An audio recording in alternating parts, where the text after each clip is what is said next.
The World Healing Tour movement with your host, Noah Crane. Heal yourself, heal the world. Hello. Welcome to the World Healing Tour podcast, where our mission is to help you heal yourself so you can heal the world. Hi, my name is Noah Crane.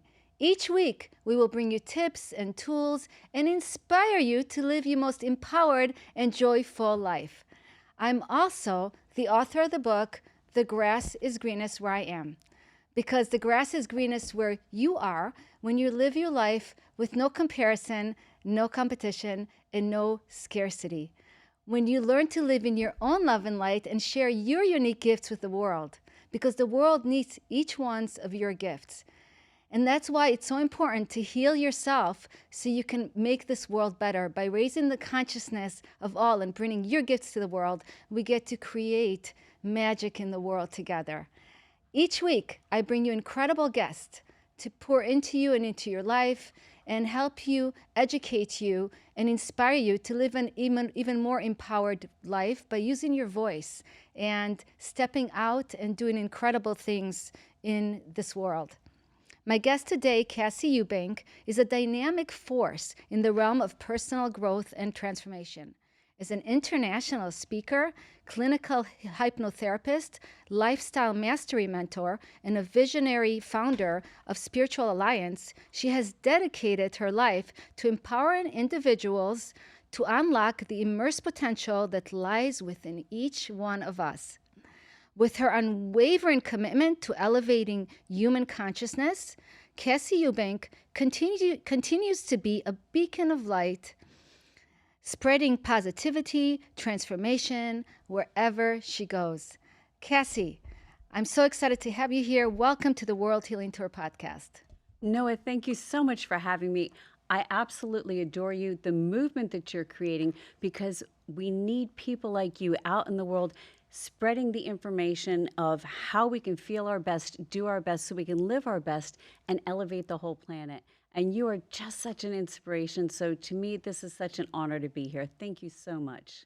Thank you, Cassi. It's an honor, and I've known you for a long time now, and I just feel like our missions are so aligned with each other.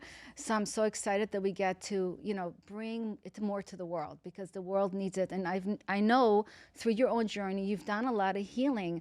So I wanted to start with your own healing journey and how you came to this place where you are so committed to bringing that healing to others. Well, when it comes to the things that motivate us, generally it's a series of many things that happen throughout our lives, but then there can be turning points to when we decide that we are going to change and move in a new direction. And the first time that happened, my best friend, I was in a rock band called Blonde Enough. I was blonde, the band was enough, and my bass player came down with leukemia. And after a 7-year struggle, we thought he would make it, but he didn't. And he was in the hospital. And in the last few days, the guitar player, who's now my husband, his sister and I were with him nonstop. And one time when I was there with him, just a couple of days before he passed, he reached out and grabbed my hand and he said, "Cass, did I make a difference?" And that really hit me because he had, and I assured him, and I gave him everything that he needed to feel good and feel comfortable about that. But that question stayed with me. And even though I had always been an encourager, somebody who supported people, saw the best in them, and tried to make them see themselves through my eyes, through with their potential, I felt, can I do more? Can I be more service-based? Am I doing enough? I don't want that question to pop into my mind. And if it does, I want it to be a, yes, I dedicated my life. I know with all certainty that I can answer that question with a yes. And so I went back and I wanted to study mindset because growing up, I had been bullied and picked on a lot. And I wanted to help people overcome feelings of not feeling good enough, not feeling strong enough, not worthy enough, not deserving enough. And we all tend to feel that way, even though it's not true. We beat And ourselves up, right? we do. For no reason. We're conditioned to Yeah. look for what's wrong in the world instead of what's right in the world.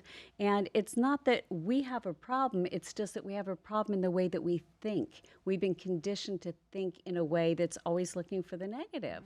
And when we look, what we look for, we tend to get, right? 100%. So I needed to find a way to make his life matter in my life by turning this into something where I would go back and be able to give more and help people with more. And our subconscious mind is 90% of what we function, how we think, what we process, and where things happen automatically. Well, I want to talk about the subconscious mind. That's an favorite thing. incredible subject because, like you said, we're so programmed in our subconscious mind. And even though we may want to do better or be better or do better, the subconscious mind can really keep us playing small and keep us in fear and keep us, limited within ourselves. So let's explain first to the audience, what is the subconscious mind? Thank you. I love that question. Well, our conscious mind is 10% of how we operate and process. And the conscious mind decides what we're going to wear, what we're going to eat, what we're going to do. But our subconscious mind really drives those decisions. We might think, well, I choose what clothes to wear. But if somebody told us back when we were 16 that we looked terrible in red, and we've always shied away from that color, our decisions are filtered all through that subconscious mind. And with our subconscious mind being 90% of how we think, it automatically beats our heart. It automatically breathes our lungs. So if we can and it automatically has us thinking negatively. Now, I don't know if you realize this, and perhaps you do because I know you're in my world where you delve into these things, but 95% of our thoughts are or 80% of our thoughts are negative, and 95% of our thoughts are repetitive. So with that, it's no wonder that we keep getting stuck in the cycle of thinking, I'm not good enough, I'm not worthy enough, what makes me think that I should have this where others shouldn't. But that way of thinking doesn't help anybody else or ourselves. It limits us. Very much So so. the subconscious mind, what you're saying, is that it's got a really strong hold on us. So even It though we is. want to do something differently, the subconscious mind will continuously pull us back into our past almost. Well, it does what's normal and natural. Just like a river the water is going to flow along the most deep part of the river. It's not going to, if we dig a little ditch on the side, unless it's deeper than the river, it's not going to flow there. So working with the subconscious mind and changing the way that we think allows, and changing our beliefs most importantly to more empowering ones. If it doesn't feel good, it's probably not a true belief. If we think I'm not worthy, that doesn't feel good because it's not true. But we keep doing that because our subconscious mind wants to protect us. But it isn't protecting us, is it, Noah? It just keeps us small, doesn't It keeps us limited. And I love what you said. If it doesn't feel good, if you're saying it to yourself and it doesn't feel good, that's kind of like a red flag, or like a knowing that this is not the truth. Like, question that. Exactly. And so many people get caught in the emotions, with the beliefs make us feel bad. And then we push down those emotions because we don't want to feel anything uncomfortable. And one of my biggest things is if we could become friends with all of our emotions and learn to listen to them. For example, if something happens and it makes me feel a little bit afraid, what is that telling me? If I'm starting a new business and I'm a little bit fearful, well, what are you telling me? Maybe it's telling me that I'm not really good with bookkeeping. That's not my specialty. Hire a bookkeeper. So ask that fear, why are you afraid? What's going on? What are you protecting me from? And when you can answer that question, that fear becomes your best friend because it can catapult you into making the choices you need to have that successful business, to do well, to take it to the next level. But I we love tend that. to I love push that. these things down. But if you make fear and all these other emotions that you're so uncomfortable with, if you get comfortable with them and go, okay, what are you trying to tell me?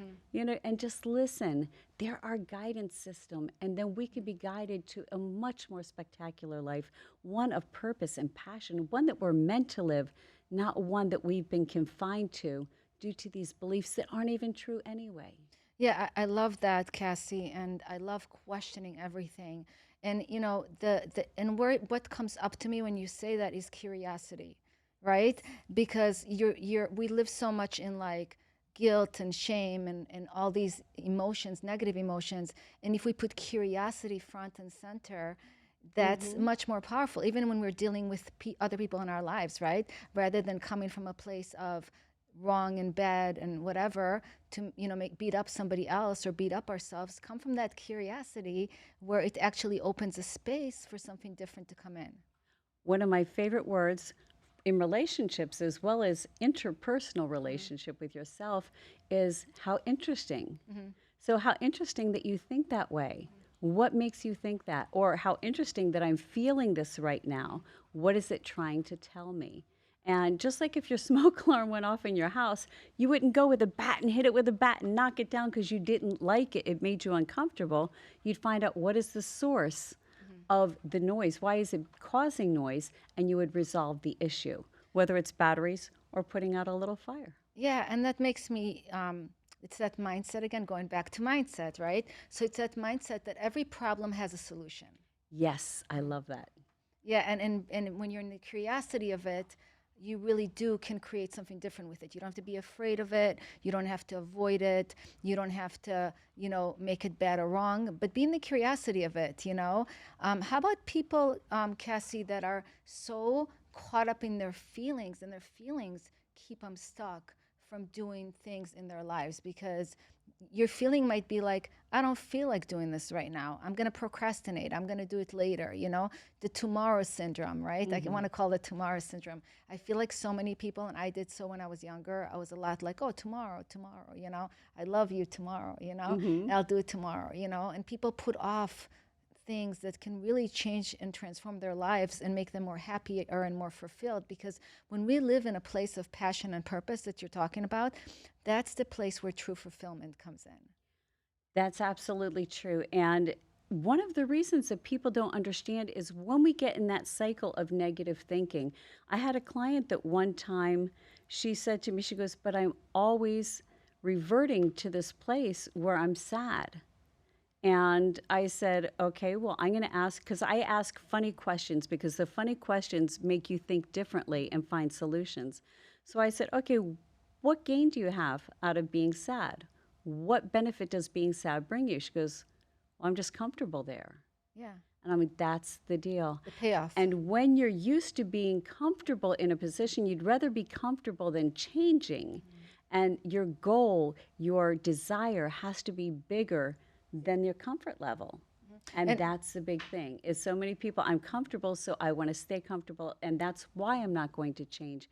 But when your passion, your desire gets bigger than that, and I'll tell, some people, the story of Joe, it's fictional, but Joe, he wanted to lose weight. He was a big guy, but he came home from work and he said, opened the fridge and he saw a cake there and he said, but I deserve cake. And he pulled it out and he took a slice, put it on a plate, and then grabbed the cake and left the slice in the fridge and went and sat down to watch Jeopardy. And he's eating his cake and he's like, I should get to the gym as he's trying to squeeze into the chair. I should, but I don't know, I'd be uncomfortable there. I should eat better, but I had a hard day at work. And he had all these buts and excuses. And all of a sudden he felt his chest.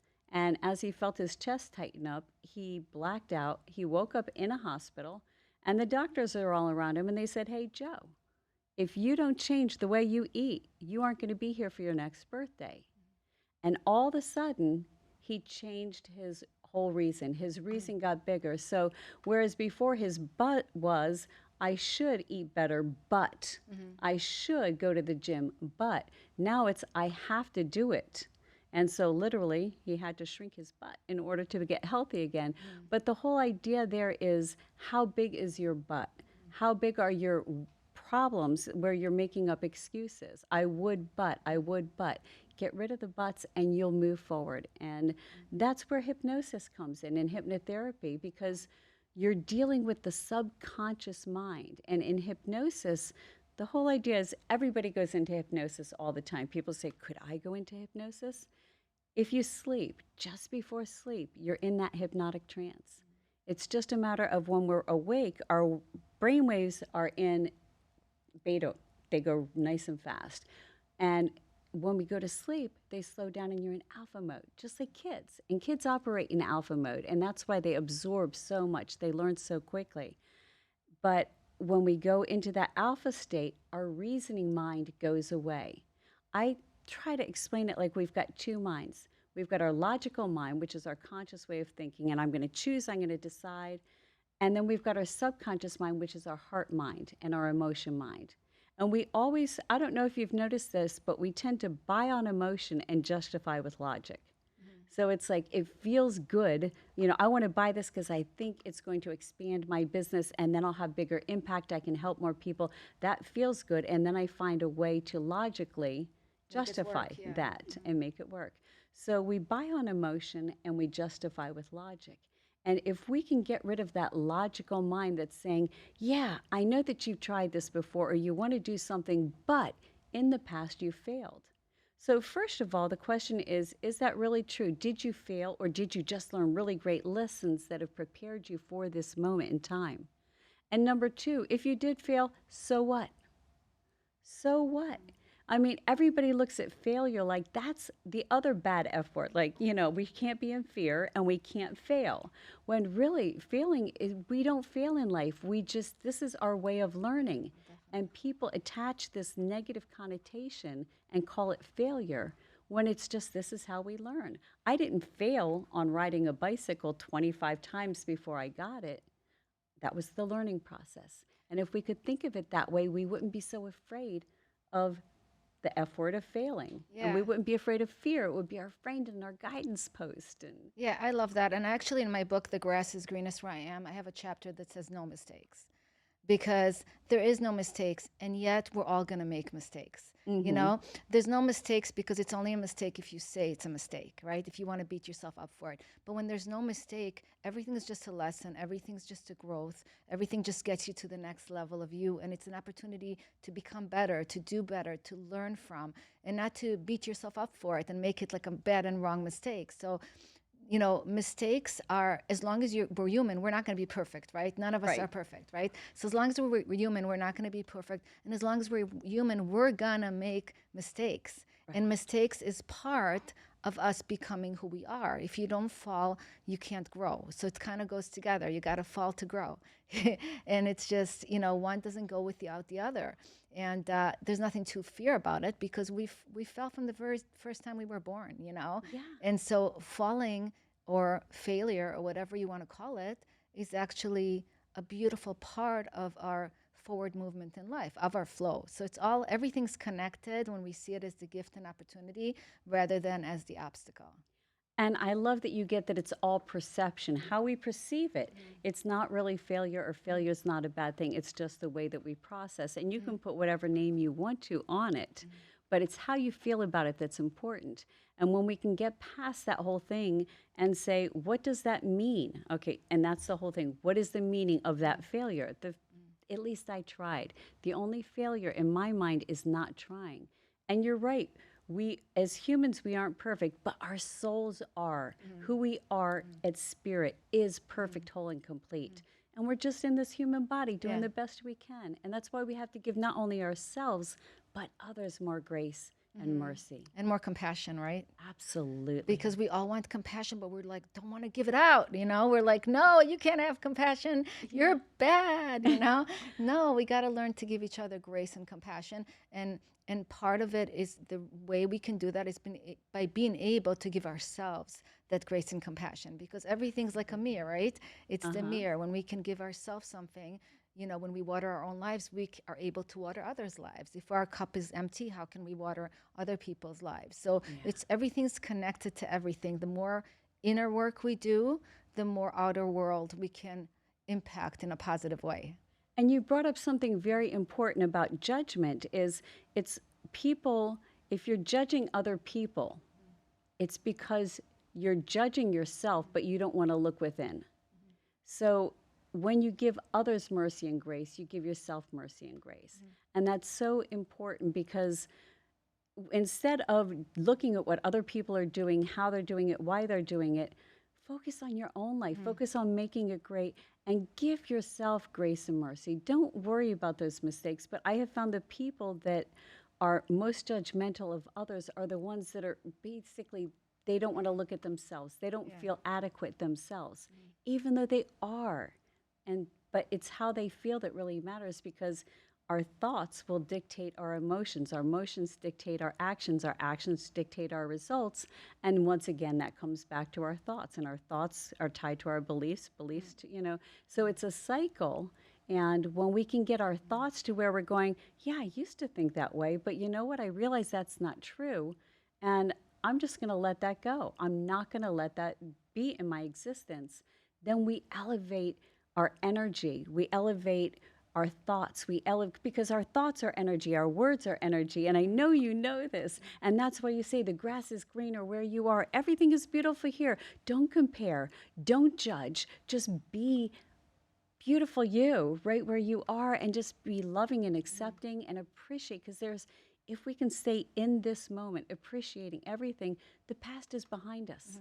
And it's just a memory. And I help people rewrite those memories to be more empowering. And the future is in front of us. And it can be anything we want, as long as we don't let the negative thinking from our past dictate what controls our future. I love that. Beautifully said, Cassie. We're going to take a quick commercial break from our sponsor, and we'll be right back. Perfect. Thank you. World Healing Tour 2 2024, October 20th at the Wyndham Hotel in Boca Raton. We are looking for vendors, for sponsors, for speakers. If you want to be a part of this, go to noahcrane.com or click the link below. And we are back with Cassi Eubank. We're having such an incredible conversation, Cassi, and such deep work. The thing that people have to understand, the work, the inner work is so deep. It's so much deeper than we think, And looking at ourselves is not easy, right? It's not easy to look at our own ugliness, I think I'm a really good person, okay? But guess what? My daughter thinks I have work to do on myself.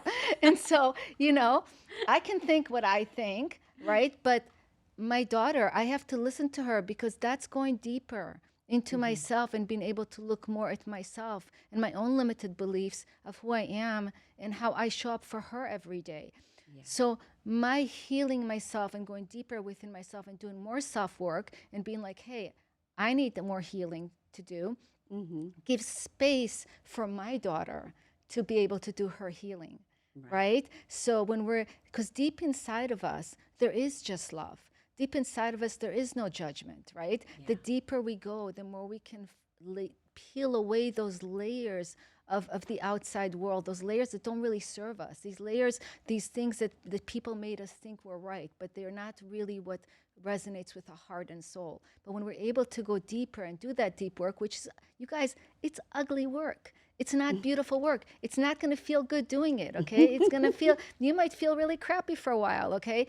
But when you're able to go and do it, that's where life transforms. Not just for yourself, but for everyone around you and the world.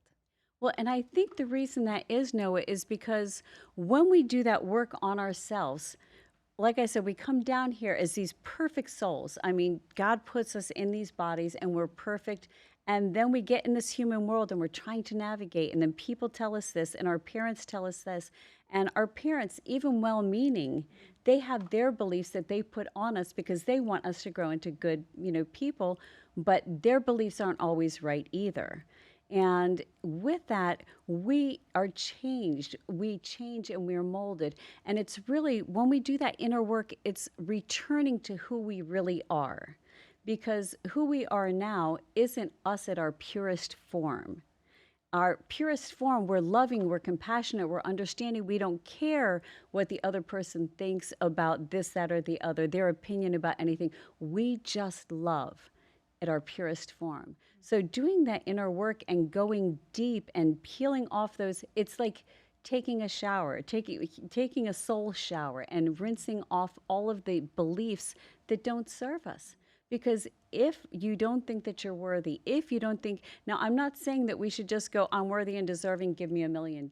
We go out and we earn our money. But when we feel worthy and deserving, then we know what we're capable of. Because somebody said one time, oh, yes, we are all deserving, but we've got to earn it.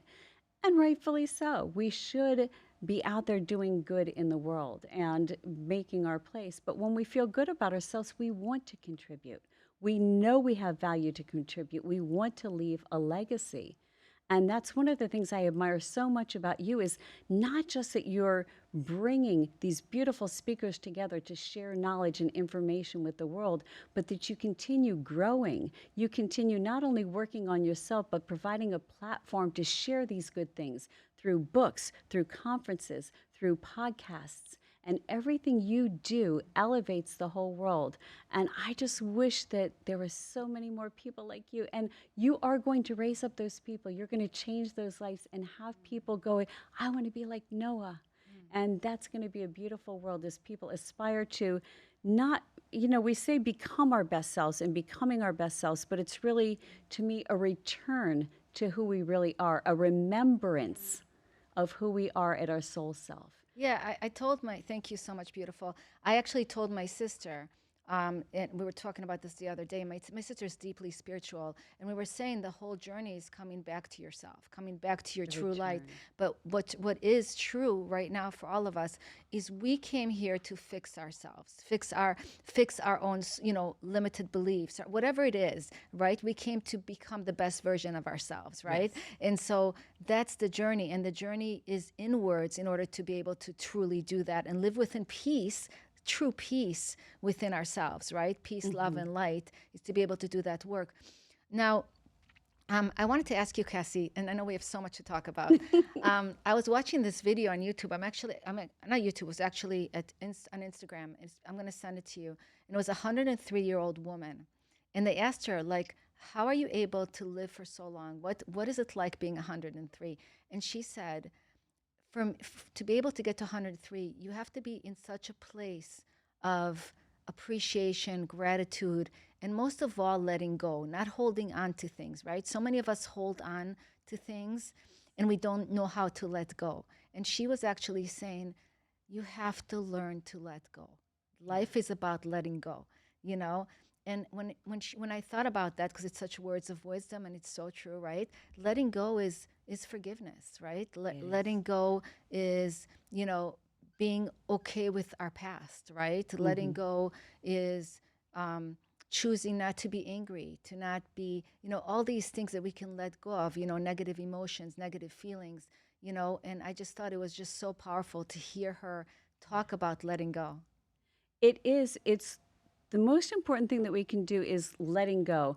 And the reason people don't tend to let go is because there's a part of them that feels like I need to remember that so that I don't get hurt again, so that I don't do, like if it's something that they did, I need to beat myself up so that I don't make that mistake again.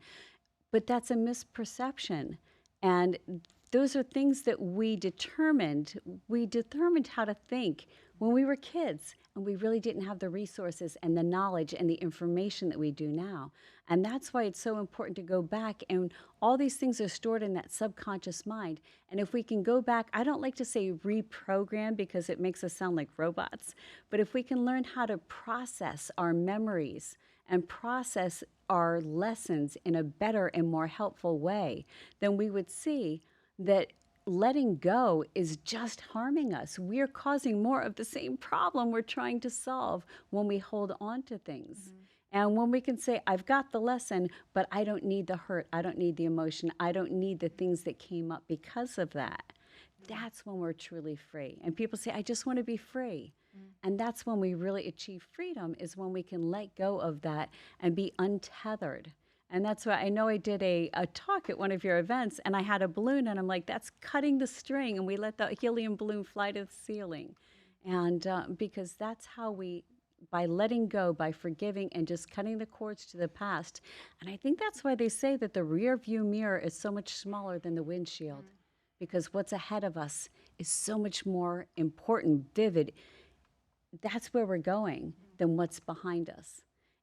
But sometimes people have had so much trauma in the past that it becomes really hard. And that's why, I had another life event that caused me to go deeper into hypnotherapy and actually go to a I want to talk about that life event that you had. That's amazing and yes. what you got out of it. So let's go ahead and go into that. Well, the big life event is I have been doing hypnotherapy, helping people, and I've always coached people even before it was a business. But my son called me up one day and it's like my phone's ringing. I'm When like, was that? What year? it was over 7 years ago.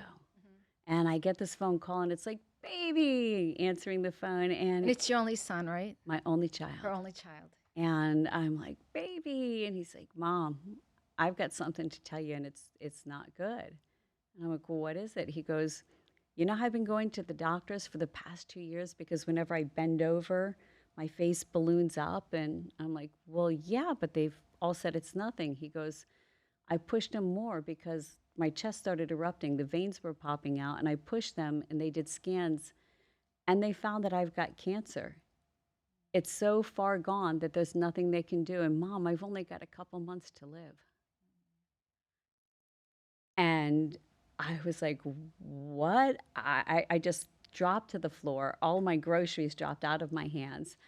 And I just sat there listening, tears streaming down my face.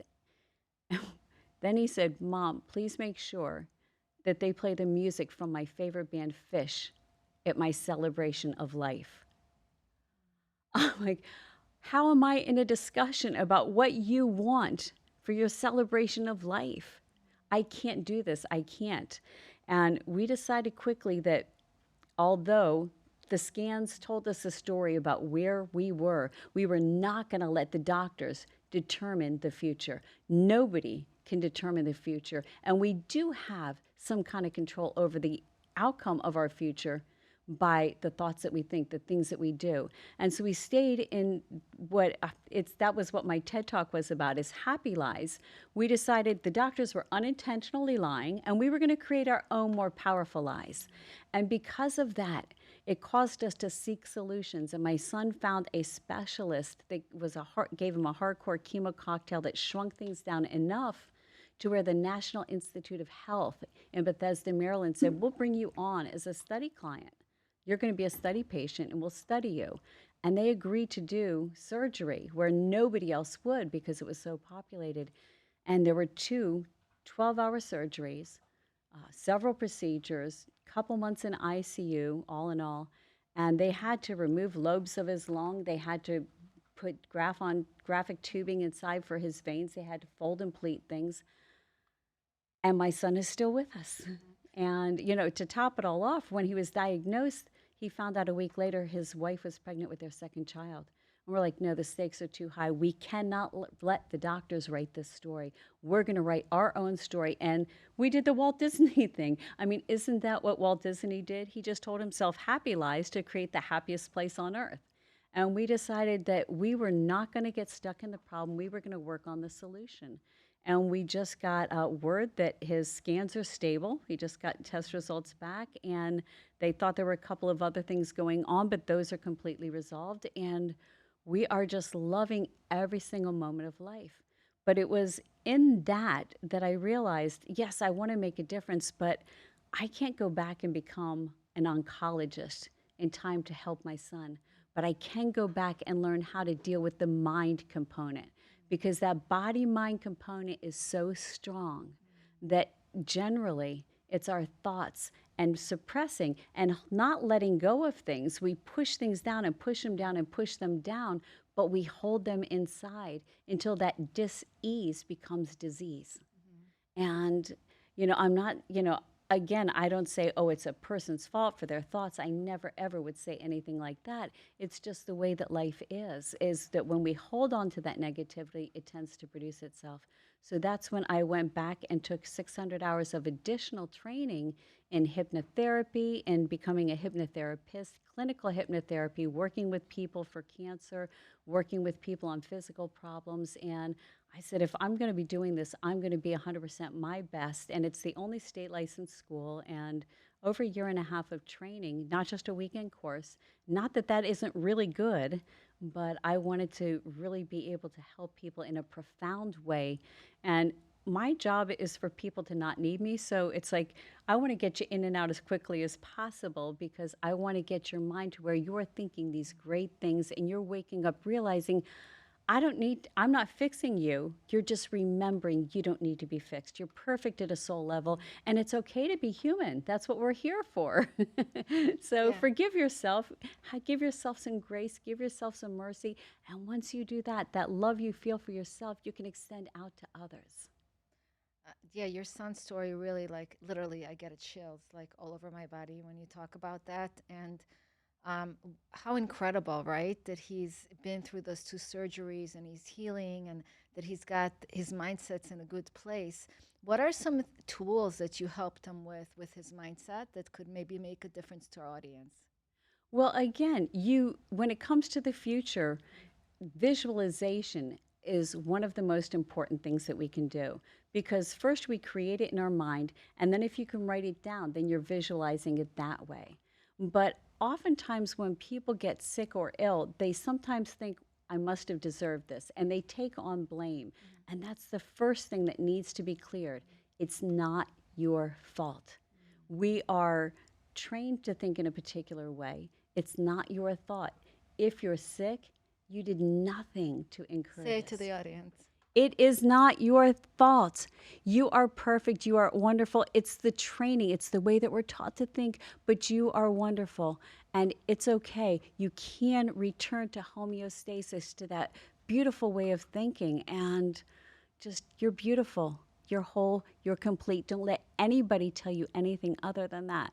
You are loved. You are appreciated. After all, God put us here.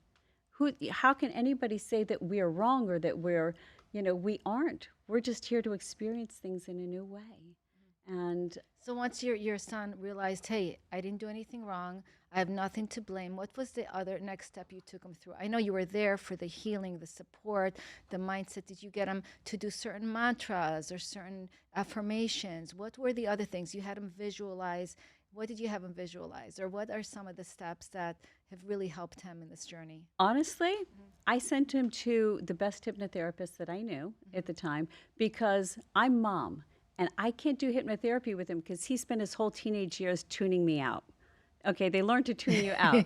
So I'm like, I want somebody he's open, 100% open and receptive to listening to.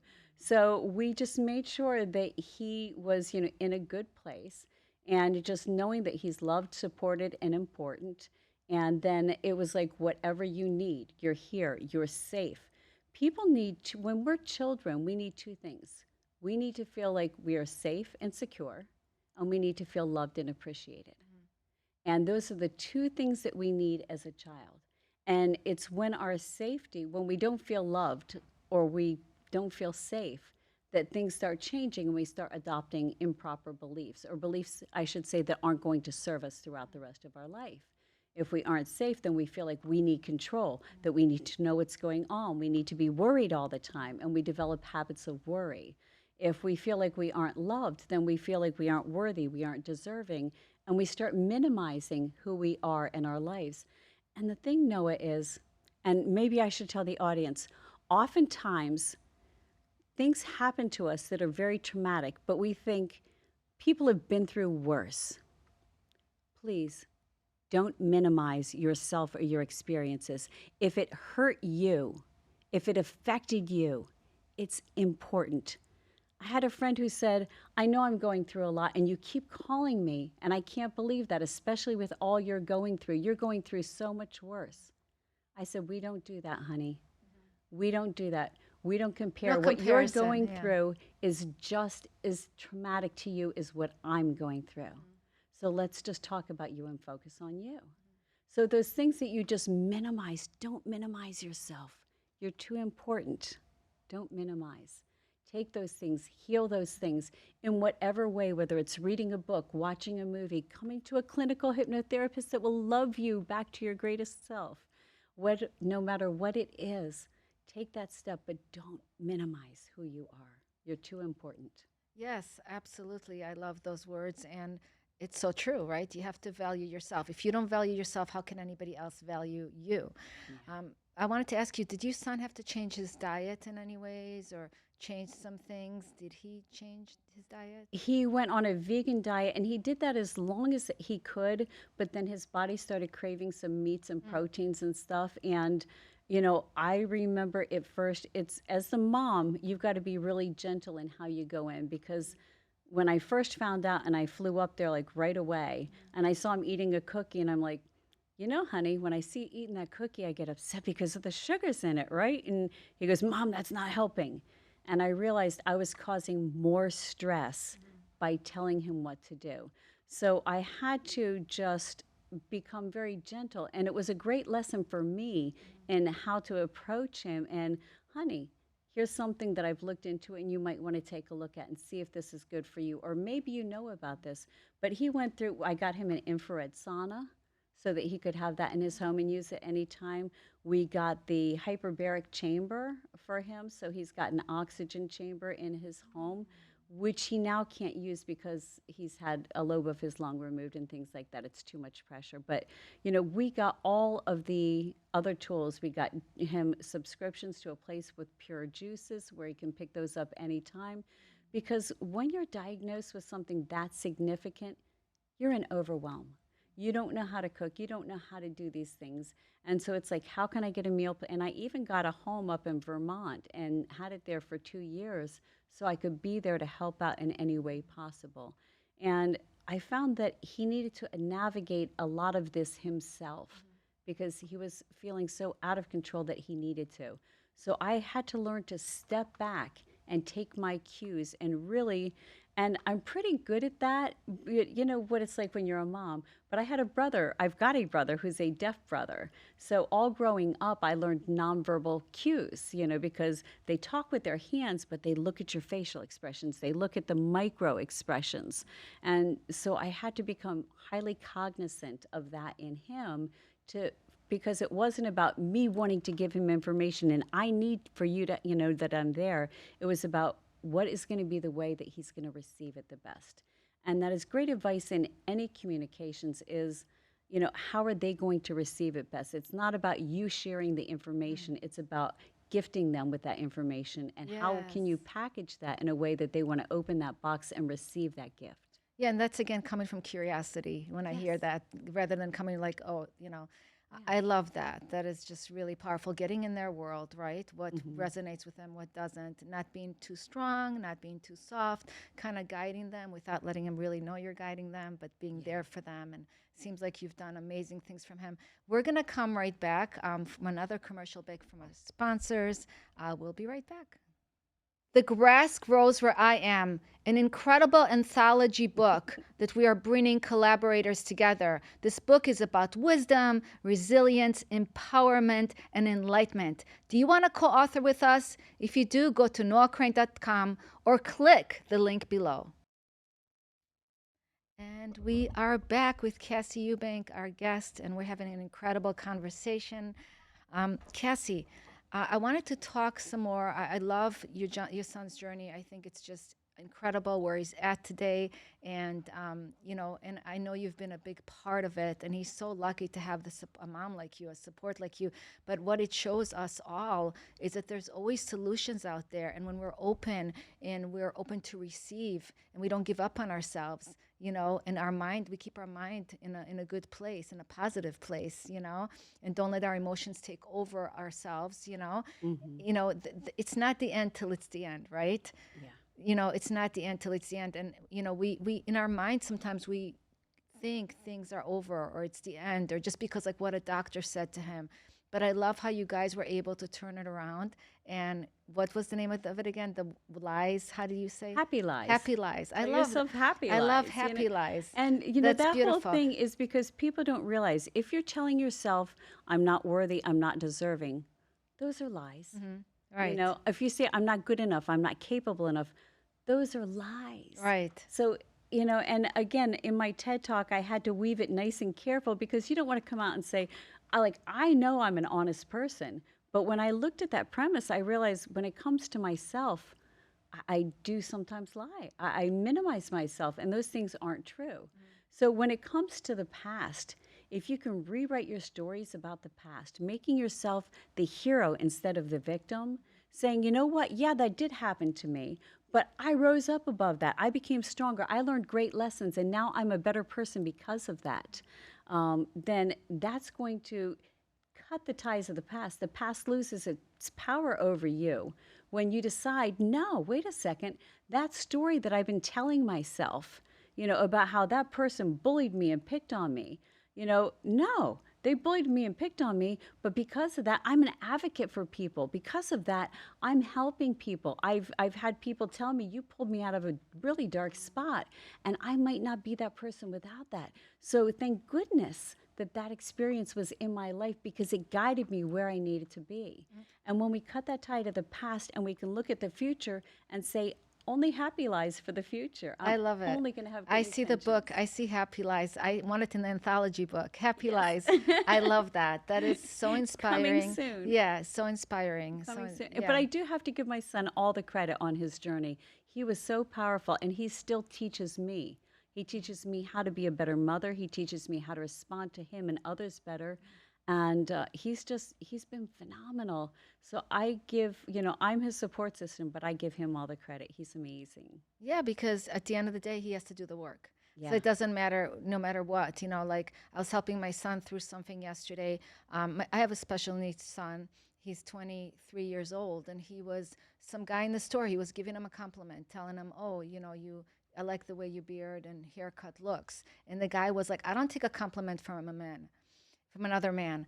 And my son got really upset, because he makes it mean like I'm not worth it, I'm not good enough. Why am I in this world? People hate me, they don't love me. And I said, and I had to explain to my son, and we had this long conversation, like, this guy, like, he doesn't pay your bills, he doesn't take care of you, he's not your best friend, he really means nothing to you. He means nothing. You can't let him take your power away. You can't let him take your peace away. You can't let him take your happiness away.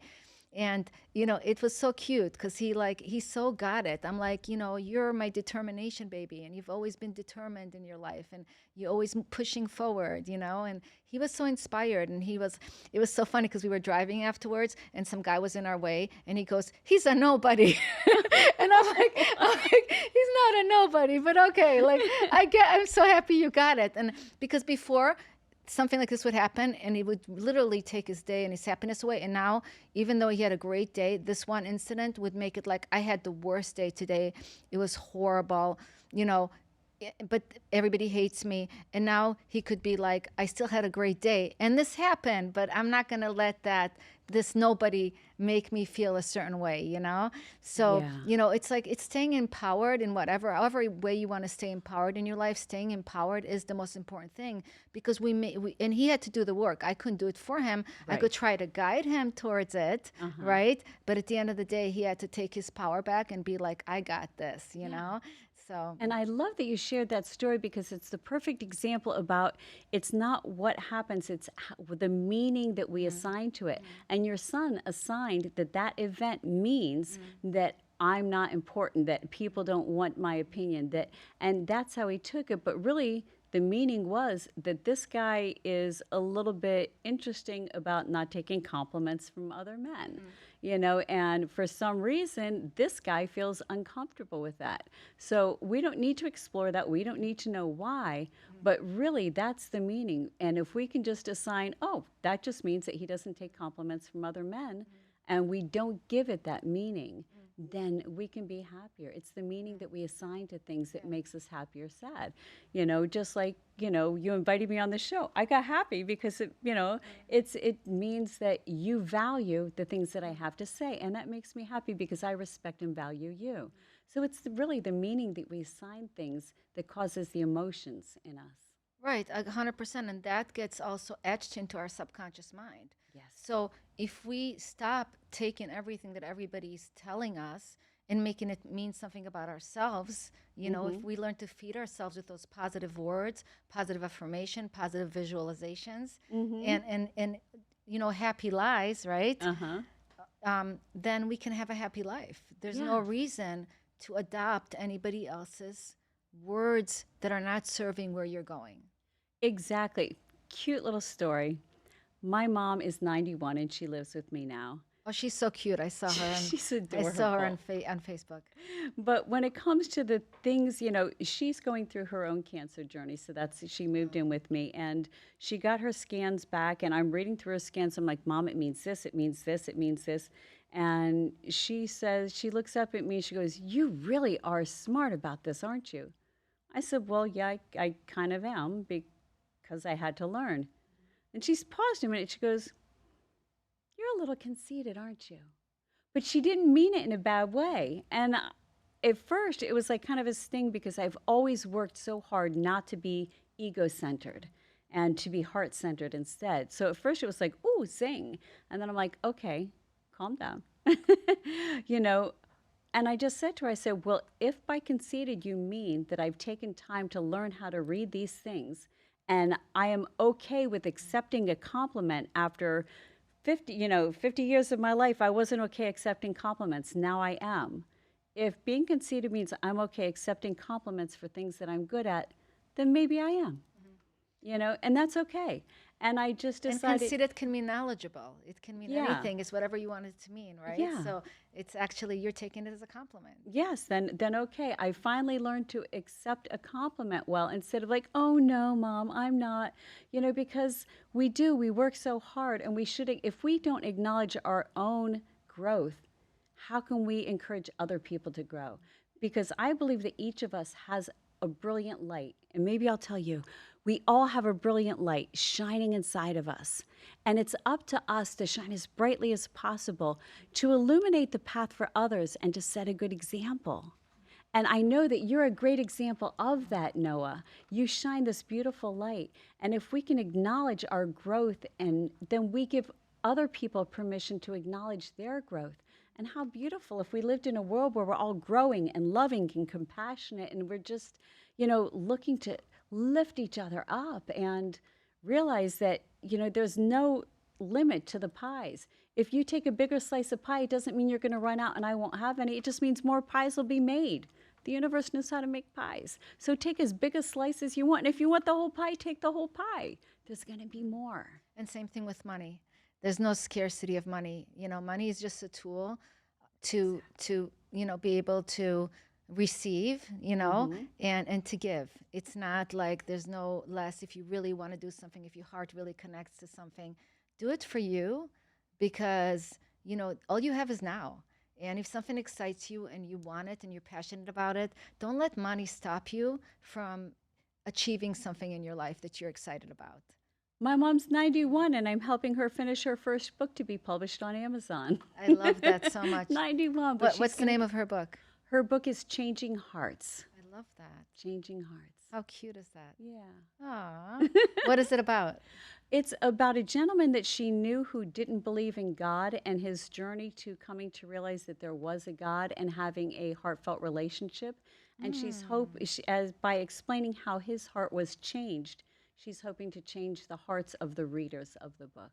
Ooh, that is so beautiful. I love that. Yeah. So special. And at 91, she's still working on leaving a legacy. And, one of my brothers is like, why do you need to write a book? And I'm like, because she wants to. That's the only reason that needs to be. So special. Oh, my God. Yeah. That is beautiful. Ah, I love it. I love it. So, Cassie, I know we could talk like all day because we have so much to talk about. And I love the work that you're doing. Is there anything else before you tell people where to find you? Anything else that you want to say? Because I know you do hypnosis now. Anything else that you want to tell people about hypnosis before you tell them where to find you so that they can see the picture of when they come to you, how they can work with you and what this is really all about? Because I don't think everybody knows what they can get from being hypnotized. Yes, well, hypnosis is absolutely wonderful. Hypnosis is where basically we find out what's going on with you, what the issue is, when does this come up, what emotions does it make you feel, and what beliefs are behind it. And then after we determine what the problem is, we go into what are the goals? What do you want to feel? What do you want from your life? What would the perfect life look like? And then I get you nice and relaxed. And once your conscious mind, that logical mind that's saying, yeah, but remember this, but what about this? That mind that's trying to protect you but really not doing a great job doing it. Once we get that to set to the side, we talk to the subconscious mind and we start reminding it, remember, this is the truth. This is what's going on. You deserve to feel this way. These things, I understand how you feel this way, but it's not really true. In my extensive training, we also do parts therapy because sometimes we have a part of us that says, like going to sleep. I've got somebody I just talked to on the way here, and it's like, but my mind is telling me, but I got to worry, I've got to worry, I got to worry, and it keeps these thoughts going, so I can't sleep. We've got to talk to that part saying, no, you don't have to worry. I understand you think you do, but you don't really. So we've got to get that part on board with doing its job in a new way. It's like having an employee. If you're working someplace and you're not doing your job right, your boss comes over and says, no, this is how we want it done. This is what I really need from you. You're not really protecting me by keeping me awake all night. You're causing more of the same problem. So we get all parts of them in harmony for the ideal goal of what they really want. And then, of course, there's going into childhood regressions where when was the first time that you were made to feel this way? And what was the event that created that belief? Because then we can disassemble that belief. And even though you were made to feel that way in that moment, is that really true?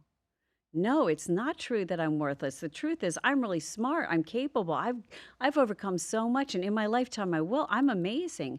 And that's what you need to hear, not from the logic of an adult, but from the heart of the child where that wound was created. And we do those things through breath work, through eye movement therapy. There's a lot of NLP techniques. So it really depends upon the person. But if 90% of your mind and thinking ability is your subconscious, why would you spend so much time on 10% and ignore that 90%? Why wouldn't you get that on board so that you're working 100% towards your goals? Nonstop, laser focused, and just moving forward without, instead of taking one step forward, two steps back because of those doubts, clear that way. And not only when you clear that path, when you aren't thinking those negative thoughts, that's when you have open access to universe. And that's when universe can really step in and do some really cool things. So if you're saying, well, I'm trying to do law of attraction, but why isn't it working? It's because you still have those filters of doubt. And when you get rid of that and you've got a clear path, then all of a sudden miracles really do start showing up. And I know you've seen some of those in your life because you do think in that way and you're consistently, and it's not like going to the gym. It's something that you've got to keep doing. And when you get your subconscious mind to do it automatically, and that's why affirmations are great, but we're doing that logically. When we can get our subconscious mind to automatically be thinking that way, like waking up, I'm so excited, it's going to be a great day, I've got so many great things to do, my life is beautiful, I'm so grateful.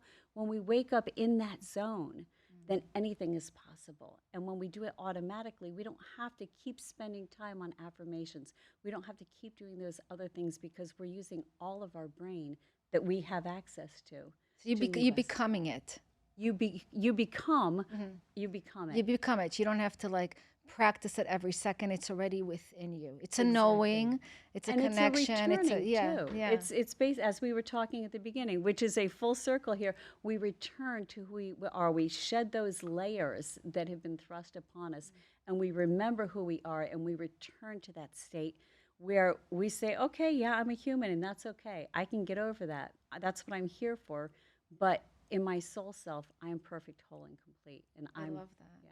I love that so much. So Cassie, you also do Zooms with people, right?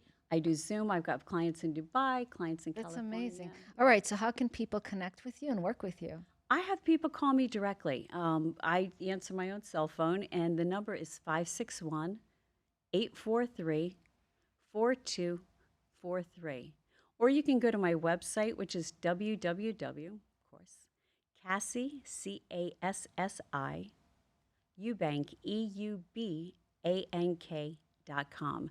And there you can see I've got 6 different gifts to give away depending on what you want. So I've got some health things, I've got some mindfulness things, I've got some meditations there. And you can learn a little bit more about me or check me out on Google and check out all of my 5-star reviews or just call me because I'd rather just connect one-on-one and get to know you too. And there's always room for improvement. So I want to come. So it sounds amazing. Like there's always deeper work to do on yourself. And working with you with all the training you've had is just absolutely would be such a gift for anybody that wants to go deeper within themselves. So I so appreciate you, Cassie. Thank you so much for your time. I'm so grateful for our connection and looking forward to doing many great things together. Thank you for having me, and thank you for all that you're doing in this world. You are just such a beautiful light, Noah. Thank you for being my mirror. I always say that because, we are mirrors. I want to thank you all today for joining us. Till next time, please remember to do these three important things: to have a grateful heart, to ground in love and compassion, and to know every day that you're not alone. You are being guided by God. You could check out the 3G Effect jewelry, which reminds you to take these three amazing actions every single day at noahcrane.com. Until next time, have a beautiful week, everyone. Namaste.